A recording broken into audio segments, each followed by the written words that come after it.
Hello, everyone. Yay, we are live and recording a very happy and spooky. It is officially Halloween season. I'm very excited. Sonia is wearing a very appropriate shirt. And to kick off October, we have a very awesome event for you. I am excited because we have Sonia. I should have asked. I'm so sorry. Is it Hartl for your last name? Yep. Yay! Huzzah! Who is in the center. I don't know why I just went off screen. And then on the opposite side of me, we have Breeana Shields. Now, Sonia wrote The Lost Girls, and Breeana wrote The Splendor. I feel like you have to say that with like a magical, I don't know, little zhuzh to the title. And both of these books are so perfect for us to be starting this month because The Lost Girls, there is a boy. And he likes to turn girls into vampires because he is one. But then, as people can be, he is fickle. And when he is done, he does not necessarily stick around. So he's like, I'll turn you into a vampire and then leave and go turn another girl. And we have these girls that are finally like, you know what? Enough is enough, good sir. Enough is enough. And you will have to listen to them talk about it and also read it to find out more. Spoiler, but my roommate is reading it and says it is awesome sauce. So highly recommended. And then also The Splendor for my magical hotel loving readers like myself. The main character's sister comes back and she is not as she was when she left. She is a bit void of love. Potentially it was stolen from her. And so our main character goes to this beautiful, gorgeous hotel, the thing of dreams, but of course, things that are beautiful are normally not as they seem and can have corruption and not so great things lying underneath their beautiful illusions. So both of these books are just chef's kiss. Now I'm going to go ahead, stop rambling, give you the house rules, and then pass it off to the authors. To the right-hand side, we have the chat section. Hello, DJ! And if you look down below, you will see where it says ask a question, as that would imply. I highly encourage you to click that and ask a question. Events are fun because you get to interact with the authors. You get to be like, let me poke your brain and ask all the questions I wish to ask you about the book and the writing and all of the things. And then most importantly, these books are pretty new into the world. They came out in September. So if you look down below, there is going to be a purchase book button. And I would highly encourage you to also click that after the event and to go and purchase The Lost Girls and The Splendor if you haven't already done so. Now, without further ado, I'm going to pass it off to Sonia and Breeana, and I'll see y'all at the end of the event. Bye! Bye. Hi. Hello, how are you? Good. How are you? I'm doing well, thanks. So are we gonna should we start off with the questions? Sure. Do you want to start? Okay, yeah, I will start. So my first question for you is, because I have them written down here. That's why if you see me keep looking down, that's why, because I have my little cheat sheet here. Where did you get your inspiration for The Splendor? Okay, so I get inspiration for stories from all kinds of different areas, snippets of conversation, things I see, places I travel. This particular story, I was bored and channel surfing, and I happened to pause on The Bachelor just in time to hear the phrase fantasy suite. And maybe because it was out of context, or maybe because I'm a writer and my brain doesn't work like normal people, I didn't think romance. I thought magic, and I thought, ooh, what would a fantasy suite look like? And so my brain went off in 1,000 different directions, and I started brainstorming about a magical hotel and what that might look like. How about you? Where did the inspiration for The Lost Girls come from? Mine was just messing around on Twitter when I was probably supposed to be drafting or doing something else. Twitter is one of my favorite time sucks. I was just on there messing around and talking about a vampire book that I wanted to read because I was like, well, not necessarily one where they turn for true love, but what happens like 100 years later, once the true love has worn off, they're sick of each other, they're over it, and they want out. And so my agent at the time, she commented on the tweet and she's like, you could write that. And I was like, I could write that because I do write things. I know a writer. So I went and I started talking to her a little bit more about it. And I was like, it looks like I'm going to be writing a vampire book now. And this is so out of my realm because I normally write, contemporary romance that doesn't have any sort of paranormal or horror aspects or anything like that. So this was definitely a departure from my usual stuff, but it was the most fun to write. So it was just came from just messing around on Twitter. Yeah, fun. It's kind of fun when to go outside your comfort zone and do something different. For sure. Yeah, it's it was a lot of fun. So what is, this is a question that I always like asking. Who is your favorite character in the Splendor aside from the main characters? Like, who is your favorite, like, secondary character in that story? So I'd have to say the hotel itself, because I feel like the hotel is kind of its own character, and I had a ton of fun creating it and giving it personality. And so I would say the hotel is my favorite character. Kind of a weird answer, but that's actually not a weird answer, because I love it when, like, settings feel like their own character in the story, and they have, like, their own moods and emotions and sort of ways of acting within their world. I think that's such a cool thing. Yeah, it was a lot of fun. So in your book, in The Lost Girls, the main character is stuck at age 16 forever. Is it 1987, I believe? She's turned in 1987, so it is like modern times, yeah. Right. But she's stuck as her, like, 1987 self. So if you were stuck as your 16-year-old self forever, what would be the best and worst parts of that? Well, when I was 16, I worked at Taco Bell. So that, like my main character does. So that is what I would be doing. And I didn't quite enjoy it as much. Sorry, Taco Bell. But it wasn't fun to work there. And I did work, the late shift as well. And I had some very questionable fashion choices, as we all do at, whatever time period that we are, living in. And I think, the best part, that's harder for me to answer than the worst part, because there is just not a lot I would like to repeat about 16 that was particularly enjoyable to me. I would say being able to, I don't know, not being as tired. I had more energy at 16. That's a good answer. Nice. And well, follow-up question. So if you could pick one decade to live in forever, what would you pick? I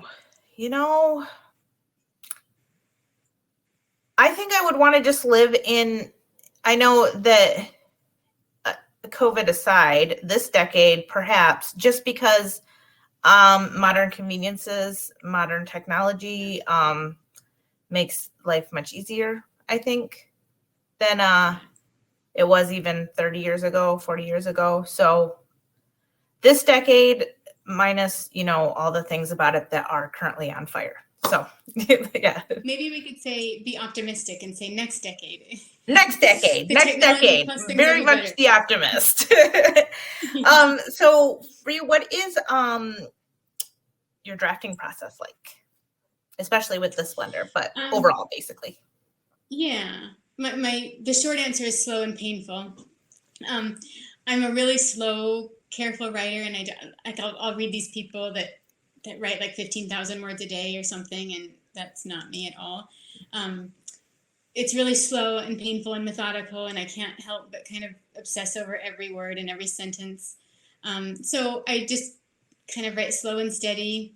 I try to work, 6 hours a day or so, and I write in order, each scene in order as it comes, and I like to hope that my drafts are cleaner than if I wrote really fast, but who knows? Probably not. Are you a plotter? Like, do you extensively plot before you start writing? I plot just a little bit. I'm kind of a pantser at heart. And the farther you get into publishing, the more people expect you to have plans for a book if you want to sell it. It's very annoying. So I plot more than I used to, but I'm kind of a pantser at heart. How about you? What's your drafting process like?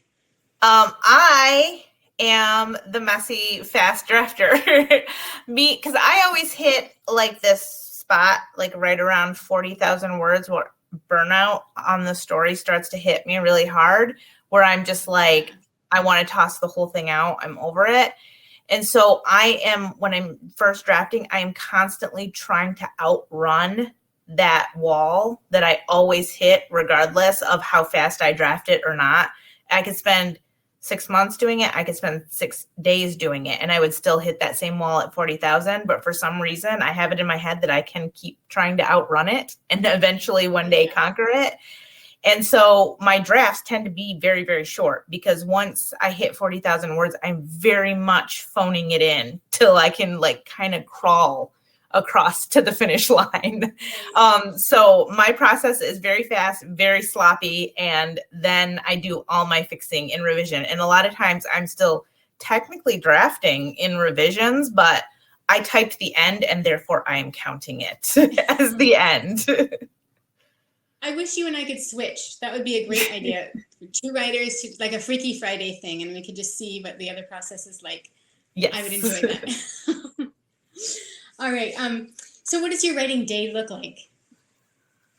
So for me, because I am like because I am a fast drafter, I have those. I tend to draft in about 3 weeks, a full first draft, and so I'm so jealous. I wouldn't be because my entire everything else just kind of shuts down. Like I don't clean my house. I don't cook dinner.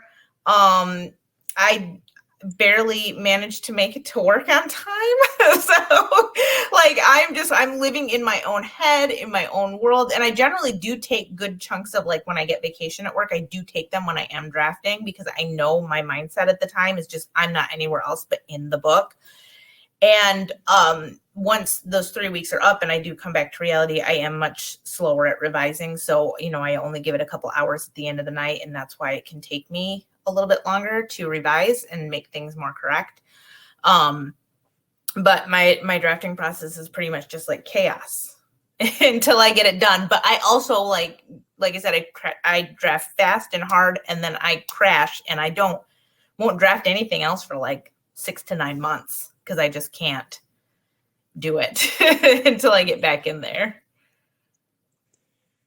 That's amazing, though. It's amazing how different the process is for everybody. Yeah, for sure. So on the Splendor, when you're working on it and everything, was there like a certain part while you were writing it that you're secretly most proud of, or that while you're writing it, you're like, this scene really hits, or this scene really I connected with the hardest, or like what part was your favorite? So there are there's something in the Splendor called signature experiences, which is a personalized, carefully crafted experience that each guest has that's made just for them. And that was really fun to craft really different kinds of things. So there is everything from like being an acrobat to really, singing on stage in front of thousands, to really quiet, tender moments of someone getting to relive memories with a loved one or something. And so It was really fun to kind of think about different kind of people and what people's fantasies would be, from the extraordinary to the really simple and tender. And so I really loved doing that. It was really a fun part of drafting for me. Oh my gosh, that does sound fun. It sounds like a very cool experience. And it seems like, was there anything in there that you were like, I think this would be very cool, and you're just like going full out in it, where you're like kind of experiencing it a little bit yourself as you write it? I kind of like the more mundane things. That's what I'm not very, I would not be on the stage. I wouldn't be that, those are not my kind of fantasies. So I would want more time with family, and so there's some quieter things in there for people like me. Oh, that's very cool. That's very cool, because not everybody wants the same things. Everybody kind of has their own sort of things that they like. So can you talk about the importance of female friendships in The Lost Girls and in media in general? Sure. Yeah. For me, female friendships is something that's a thread in all of my books. That's such an important thing to me, because the way that girls support each other and lift each other up is so incredible.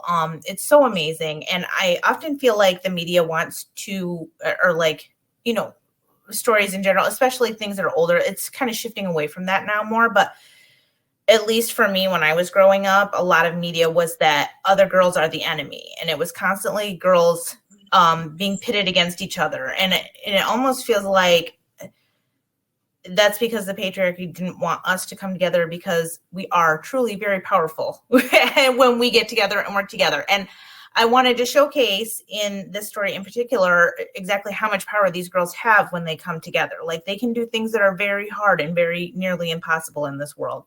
I don't want to necessarily give it away because, spoilers and things like that. But for me, the emphasis on female friendship was always the core of this story, is the way that girls support each other, lift each other up, especially girls that in another circumstance should be pitted against each other and should be, people expect them to be catty or expect them to kind of, they all have the same ex-boyfriend. Like, that's the setup for, mean girl antics.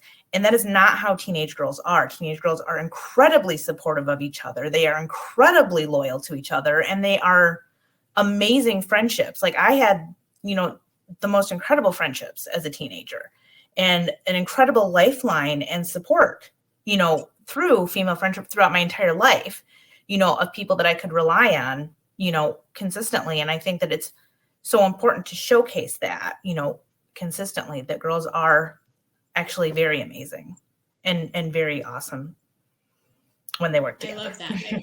I love a story with good female friendships. It's one of my favorite things. So, for sure. So for your books, for this one, what would you say are your main themes, like the main takeaways from it? So I'd say the main theme is probably an imperfect reality is better than a glittering airbrushed fantasy, which I think could be applied to lots of things. We live in a social media age where things are very airbrushed to seem perfect, and everybody's life seems perfect, and that's not the reality. And often just being more real it's a messier life is often a happier life, I guess. And so that striving for this image of perfection is not really the way to happiness or fulfillment. So right. And it also leaves the door open for a lot of feeling inadequate when there's nothing wrong with your life. And it's just the comparison thing is always very hard when everybody's posting their highlights and you're like, I have no highlights. Yeah, right. No one posts their lowlights. Yes, it's very true. Yeah. Okay, so I have a question for you. I once heard another author and another writer say that people that write fiction don't write what they know, the old adage, write what you know, but they write what they're obsessed about, and they write the same thing over and over. So I wonder, are there any consistent themes you think that have shown up across all of your books, like things that pop up over and over? Yeah. Well, I touched on this a little bit earlier. Is strong thread of female friendships is going to be present in all of my books. It's something that is incredibly important to me.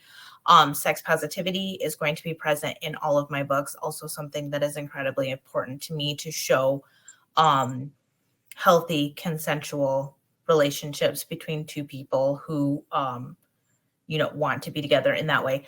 And there's no judgment on that in my books, whether people want to or don't want to.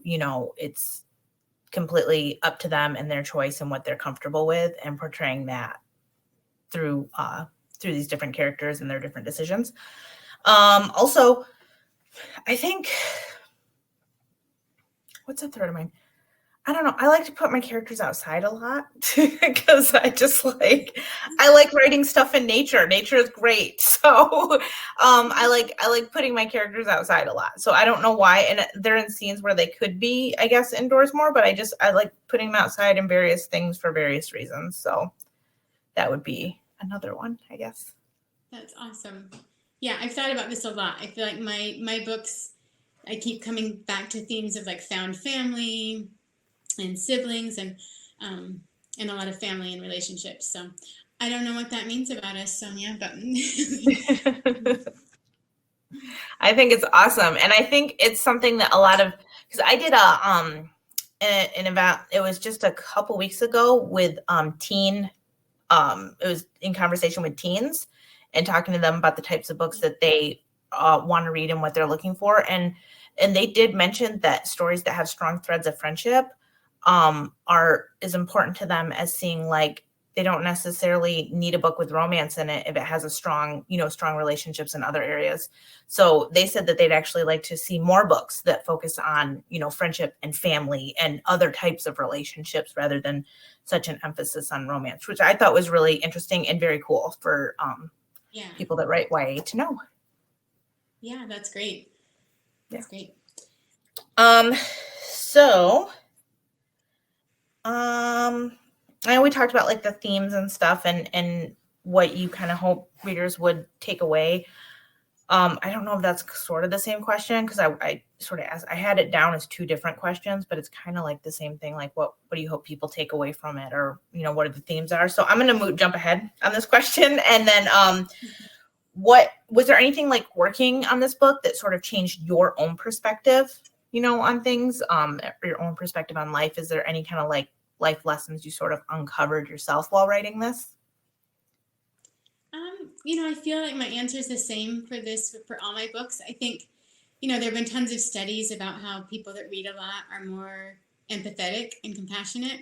And I feel like with every book, it makes me more compassionate. I think there's something really powerful about spending time in another perspective, in really putting yourself in a mindset that isn't your own, and having compassion for people's choices and mistakes. I mean, I think in life, if we could see from each other's perspectives, we'd probably be a lot gentler with each other. And so I think every book makes me just a little bit kinder of a human, I would say. Do you feel like, what about The Lost Girls? Do you feel like it taught you something? For sure. I definitely feel like, and I agree with you so much on that, is because I feel like every time I write a new book, I feel like, and I love my favorite thing. And I should have put this in the, thread that's in all my books, but I love writing really messy characters who are deeply flawed and make huge mistakes. And I think with every single book that I've written characters that do make very large mistakes in life and do have to, I mean, that's the whole character arc, right? I mean, you're not going to have much of a story if people are just great from the beginning and they're still great at the end. Like the whole point is the journey of who they become towards the end of the book.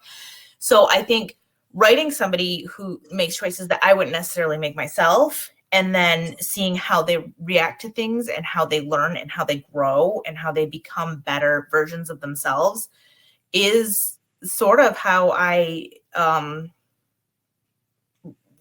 become less, I don't want to say judgmental, but less like, like more forgiving in nature, in general, of people that because you never know what anybody's going through. You never know what people are struggling with. And I think it kind of makes you more empathetic when you write characters that are having to overcome certain things and certain choices that you wouldn't necessarily make yourself, that you can empathize with people that would also in real life make choices that you wouldn't necessarily make yourself, but you can see what they're doing to correct those mistakes.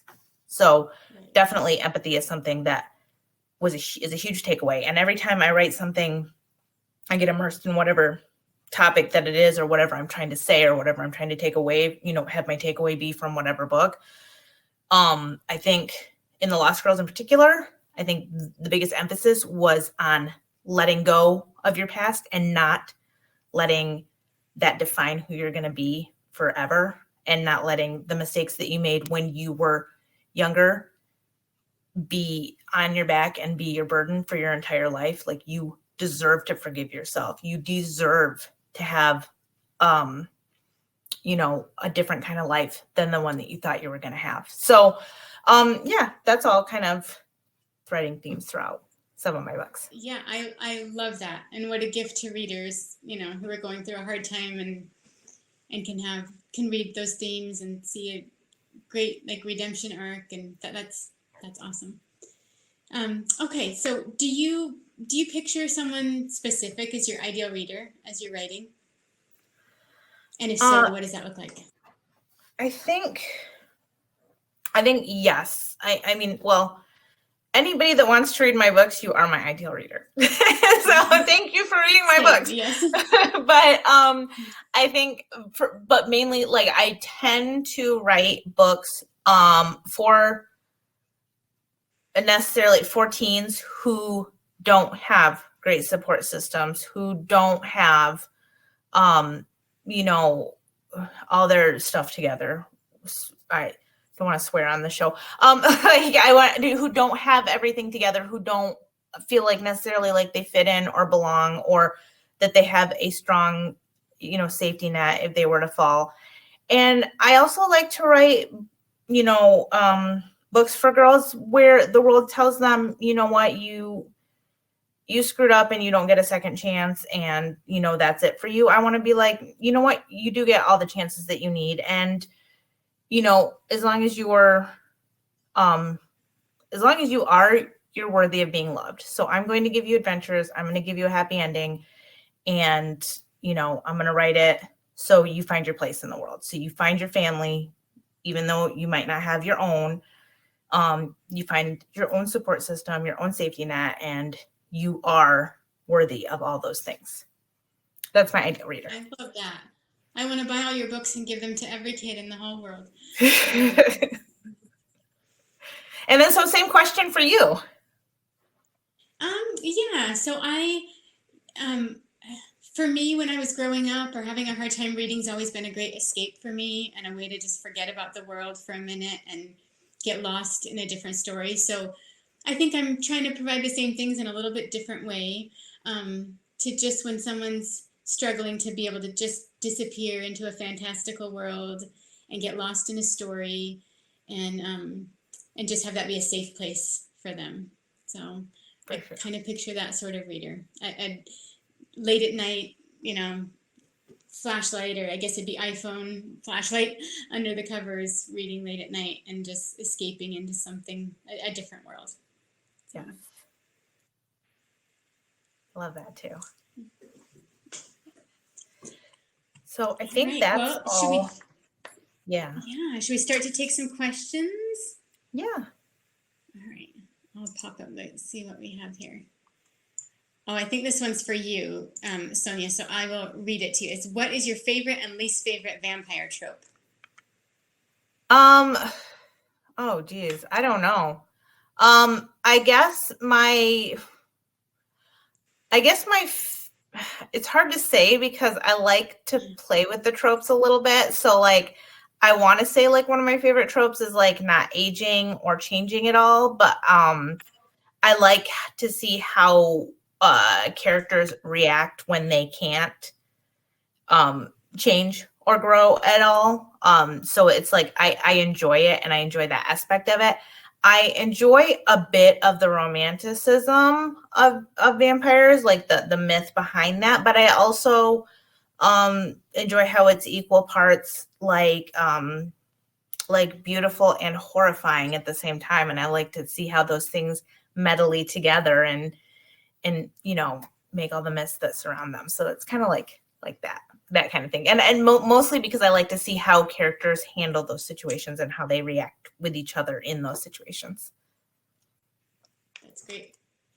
All right. Do you want to take the next one? Ask the next one? Let's see. Yes. Let me look at do I hit the ask a question button? Yeah. Okay. What scene or section brought you the most joy to write? I think I asked you that already. Well, I asked you which one you're most proud of. So which one was the most joyful to write though for you? Yeah, I think so not every book, you know, some books are harder than others and not every book is joyful all the way through. But this one, it was so fun to just, I would say the most joyful thing was coming up with all of the cool magic in the hotel and trying to think about what would be the most luxurious thing, the most luxurious food, the most luxurious experiences. So creating that hotel was just tons of fun and a very joyful process, I'd say. That's awesome. Yeah. Okay, let's see.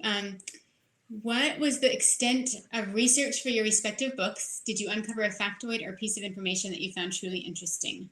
Do you want to start and then I'll answer it? So research for my book. Okay, so my book has some really gory stuff in it. So just a heads up, I had to research some really weird stuff. I had to research like after a decade or after a century, what exactly is left in a coffin. And then because I didn't know, I didn't know what necessarily how long, a skeleton stays a skeleton before there's dust. And then, yeah, that was unpleasant. And my Google searches got real weird after a bit. I had to, I did research on like, how long it takes like people to bleed out, things like that. It gets very bloody in my book sometimes. So it was mostly like a lot of stuff that would put me on those FBI watch lists. So good times. I'm pretty sure I'm on one of those too. Yeah. Yeah. So for most of my books, I've had to research all kinds of gory things about body decomposition and, how to assassinate someone. This book, I got to do research on really fancy places to stay. And so I have a whole Pinterest board of a whole bunch of luxury hotels from all around the world and fancy food and gorgeous ball gowns. And so the research on this was a big departure from usual for me and very fun. Yes, that is very cool. It's like we traded places because I'm used to writing like Exactly. the fun, like fantasy type scenes. But I don't write fantasy, but it's like, the funner, lighter scenes. So, this one is for you too, specifically. If you had to spend, or if you had one day to spend in the Hotel Splendor where no harm comes to you, what would you want to do or go see? So I think I would try to see as much as the world as I could without the hassle of travel. I would, no packing suitcases, no jet lag, no flying. Just instantly in Paris and then Rome and then Prague and then, I think I just want to try to see the world and have time kind of expand so I could see all the things and go to all the places. That is such a cool, wish, like a cool fantasy. Like if you could just go someplace and not have to get on a plane. Because I have always wanted to go to Australia and I have never wanted to ride on a plane for 24 hours. So my chances of going there are very slim to none. And I just think it'd be so cool if you could just pop in there if you wanted to. Yes. Yeah, very cool. Yeah. All right, let's see. The next one said, what are some of your comfort reads? Comfort reads. I read a lot of romance. So anything that has a good love story in it, I am going to read and reread several times over because I love that guaranteed happy ending and I love feeling warm fuzzies. So let's see. Some of my comfort reads are Today, Tonight, Tomorrow by Rachel Lynn Solomon. I've read that book 4 or 5 times, I think. You Deserve Each Other by Sarah Hogel. I've read that 3 times, I think. The Hating Game by Sally Thorne. A Court of Mist and Fury by Sarah J. Maas. I've read that 6 times, I think. If there's a book that has a strong central romance and it gives me fuzzies and it doesn't matter really what genre it is, I'm gonna read it a couple of times because I just I love love. Yes. Yeah, I agree. Those are great choices. I would anything by Laini Taylor, I read her with equal parts joy and envy. And Marie Rapkowski, I love. Those ones I've read over and over, the Winter's Curse series. Just reading in general is comfort food for me. But yeah, it's always great when you find a book that you can reread over and over again. Yeah. All right, I think the next question's for you. So let's see, let me find it. Between Holly, Ida, and Rose, who is the easiest and who is the hardest to write and who is the most fun to read? I'm sorry, what was that again? So between Holly, Ida, and Rose, who is the easiest and who is the hardest to write and who is the most fun to read? Okay, so I think hardest to write is I'm gonna have to say Holly was the hardest to write just because she was the main character. So I had to be in her head and I told it from all single point of view. So I was inside her head the entire time. So I wasn't able to I had to make sure that all of her arc lined up. You know, I was being inside the head of somebody who is mentally, physically, and, you know, every other way 16, but has walked this earth for, you know, many, many years longer, but she doesn't age even, you know, emotionally. So it's like I have to keep the 16-year-old mindset and the 16-year-old mentality, but still also be cognizant of the fact that she has seen a lot of decades pass. I think the most fun character for me to write was Ida, because she's so cranky and she is so like biting in her tone and the way that she deals with everyone. But I also really love that she has like this, you know, history with her sister, which the memories of her made her like, kind of give her a little softness and a little bit more depth when, she seemed like she was very hard edge most of the time. And she has this actual like secret, like inner gooey core, which is always my favorite, the outward grouch with the inner gooey core. So those I would say were just, you know, from a craft standpoint, were hardest and easiest or funnest. Yeah, that's great. Let's see what else we've got. I do have to pull this up too. All right, I'm gonna check and see which one here.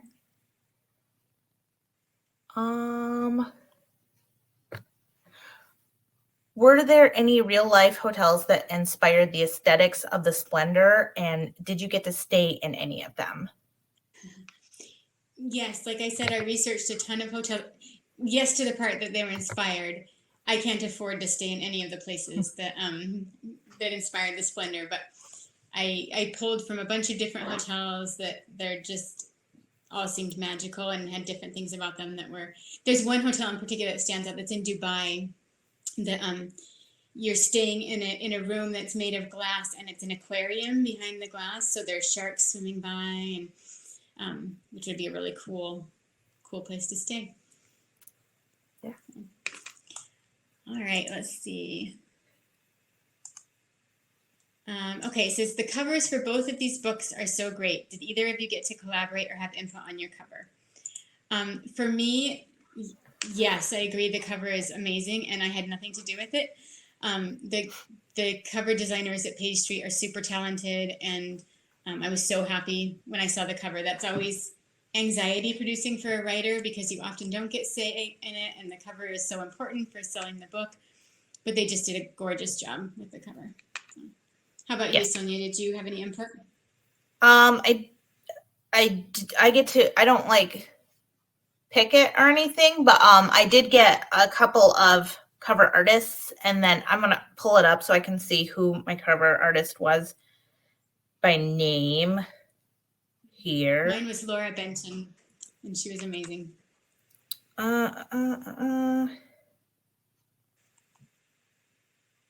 All right, I just want to make sure I get this right.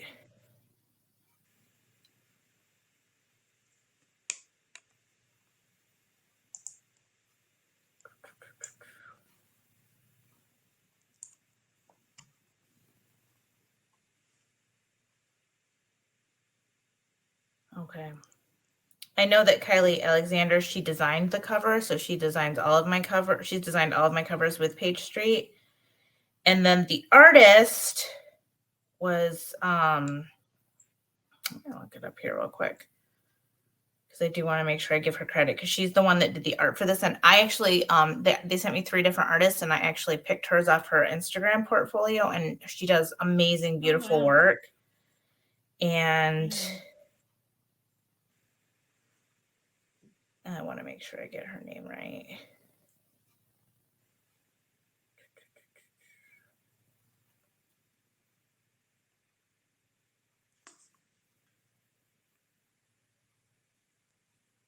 Okay, it's Mercedes de Bellard.